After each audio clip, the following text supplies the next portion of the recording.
Madness, probably, mainly. An idea we came up when we were at uni a few years ago, and we couldn't let it drop, and we pushed each other on until the point when eventually we just left last year, and it went like that. And let's talk about the bike, because you've bought one in for us. Why did you decide to make one your own rather than... Well, it wasn't an active decision, really. So we moved in with... I moved in when I moved to London with the guy that set up this company, the Bamboo Bicycle Club, and it was just more being around him and chatting to him. It just felt like a good thing to do. And there were really amazing things to do. There's so sort of... People are so interested in them wherever you're cycling. And it's just a bit different. I thought it was... Like whenever we stopped in, say, Italy, everyone would come and knock on the bamboo and say, "What's this? What's this?" And it happened all the way through the world. So it was a great decision. But it wasn't really something we never heard of them before I met this guy, and if I hadn't lived with him, probably wouldn't have done it. I mean, the journey has taken you from September till you arrived back earlier this week. Yeah. I mean, looking back, what was the hardest and most challenging bit of it for you? It's tough to say. We always say like there's the hot hard bit and the cold hard bit.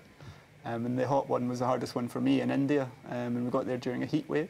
And for two Scottish boys, a heat wave's not a great thing.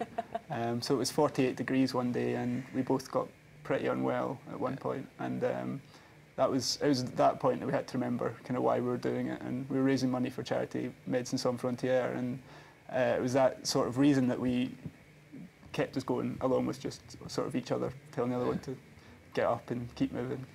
We'll talk about the charity in a sec, but what was the kind of toll on your body? Because that's a huge journey, 15,000 miles cycling. So I lost 16 kilos over the journey, so that's sort of 2.5 stone. So it was quite a lot for me. We didn't really have major injuries. I had Achilles tendonitis, so I had to take 2 weeks off at one point. That was because we were cycling into a really strong headwind in Kazakhstan. And Nicky was proper sick in India. He was sort of every day almost collapsing off his bike. So we should have really stopped and rested up properly, but we just carried on going.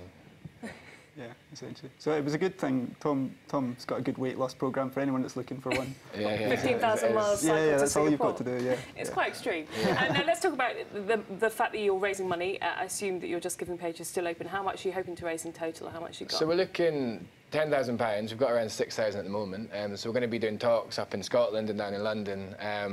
And it's justgiving.com/Cycling Without Borders. And if people are interested, they can email us, look at Facebook, Cycling Without Borders, and a blog, cyclingwithoutborders.blog.com, and get in touch. If you're interested in doing it or want to know more about the bikes or the trip, then yeah.